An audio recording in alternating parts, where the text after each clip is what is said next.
ઓમ વિષ્ણવે નમઃ. જય શ્રી કૃષ્ણ મિત્રો. ઉત્સવનો મહિમા ચેનલમાં આપનું સ્વાગત છે. દેવસેની એકાદશી વ્રત કથા. ધર્મરાજ યુધિષ્ઠિરે કહ્યું, હે કેશવ, અષાઢ સુદ એકાદશીનું નામ શું છે? આ વ્રતને કરવાની કઈ વિધિ છે અને કયા દેવતાને પૂજા કરવામાં આવે છે? શ્રી કૃષ્ણ કહેવા લાગ્યા, હે યુધિષ્ઠિર, હું તમને તે જ વાર્તા કહું છું જે બ્રહ્માજીએ નારદજીને કહી હતી. એકવાર નારદજીએ બ્રહ્માજી પાસેથી આ એકાદશી વિશે જાણવાની ઉત્સુકતા વ્યક્ત કરી. પછી બ્રહ્માજીએ તેમને કહ્યું, સતયુગમાં માંધાતા નામના ચક્રવર્તી સમ્રાટે સુવર્ણયુગમાં રાજ કર્યું. લોકો તેના રાજ્યમાં ખૂબ ખુશ હતા, પરંતુ ભવિષ્યમાં શું થશે તે કોઈને ખબર નથી. તેથી તેઓ પણ જાણતા ન હતા કે ટૂંક સમયમાં જ તેમના રાજ્યમાં ભયંકર દુષ્કાળ પડશે અને આખા રાજ્યમાં પાણીની અછત પડશે. તેમના રાજ્યમાં 3 વર્ષ વરસાદ ન હોવાને કારણે ભારે દુકાળ પડ્યો. દુષ્કાળને કારણે ચારે બાજુ અંધાધૂંધી હતી. ધાર્મિક કાર્યો, હવન, પિંડદાન, કથા, ઉપવાસ વગેરેમાં ઘટાડો થયો અને જ્યારે મુશ્કેલી હોય ત્યારે ધાર્મિક કાર્યોમાં કોઈની પણ રુચિ રહેતી નથી. પ્રજા રાજા પાસે ગઈ અને તેમની પીડા માટે બૂમ પાડી. રાજા પહેલેથી જ આ પરિસ્થિતિથી ઉદાસ હતા.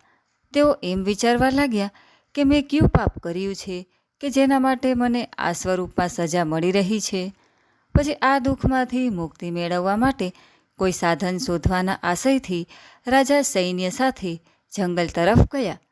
ત્યાં ફરતા એક દિવસ તે બ્રહ્માજીના પુત્ર અગિરા ઋષિના આશ્રમમાં પહોંચ્યા અને તેમણે પ્રણામ કર્યા. ઋષિએ આશીર્વાદ આપ્યા. બાદમાં તેમણે તેમના જંગલમાં ભટકવાનો અને તેના આશ્રયે આવવાનો હેતુ પૂછ્યો. ત્યારે રાજાએ હાથ જોડીને કહ્યું, મહાત્મા, હું બધા ધર્મોનું પાલન કર્યા પછી પણ મારા રાજ્યમાં દુષ્કાળની દ્રષ્ટિ જોઈ રહ્યો છું. છેવટે કેમ આવું થઈ રહ્યું છે? કૃપા કરીને કહો અને તેનો કોઈ ઉપાય બતાવો. આ સાંભળીને મહર્ષિ અગિરાએ કહ્યું, હે રાજા, સુવર્ણયુગ એટલે કે સતયુગ એ તમામ યુગમાં શ્રેષ્ઠ છે. આમાં નાના પાપને પણ સખત સજા મળે છે.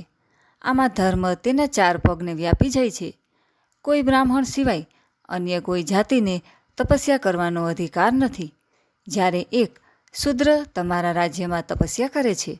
આ જ કારણ છે કે તમારા રાજ્યમાં વરસાદ પડી રહ્યો નથી. જ્યાં સુધી તે કાલ પ્રાપ્ત નહીં કરે ત્યાં સુધી આ દુકાળ શાંત નહીં થાય. દુષ્કાળની શાંતિ ફક્ત તેની હત્યા દ્વારા જ શક્ય છે. પરંતુ રાજાનું હૃદય કોઈ નિરાપરાધ સંન્યાસીને શાંત પાડવા તૈયાર ન હતું. તેણે કહ્યું, મારે તે નિર્દોષને મારવો જોઈએ નહીં. મારું મન આ વાત સ્વીકારતું નથી. કૃપા કરી કોઈ અન્ય ઉપાય સૂચવો. મહર્ષિ અગિરાએ કહ્યું, અષાઢ મહિનાના સુદ પક્ષની એકાદશી પર વ્રત રાખો. આ વ્રતની અસરને કારણે ચોક્કસ વરસાદ થશે. રાજા પોતાના રાજ્યમાં પરત ફર્યા અને 4 વર્ણો સાથે પદ્મ એકાદશીનું કડક નિરીક્ષણ કર્યું.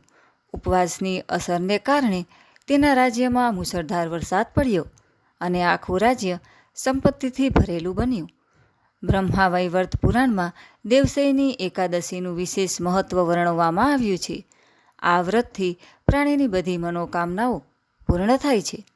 તો મિત્રો, આજના વિડીયોમાં આપણે દેવસેની એકાદશી વ્રત કથા વિશે વાત કરી. વિડીયો પસંદ આવે તો લાઇક શેર કરી કોમેન્ટમાં જય શ્રી વિષ્ણુ જરૂરથી લખજો. અને અમારી આ યુટ્યુબ ચેનલ જો તમે પહેલીવાર જોઈ રહ્યા હોય તો સબસ્ક્રાઈબ જરૂરથી કરજો.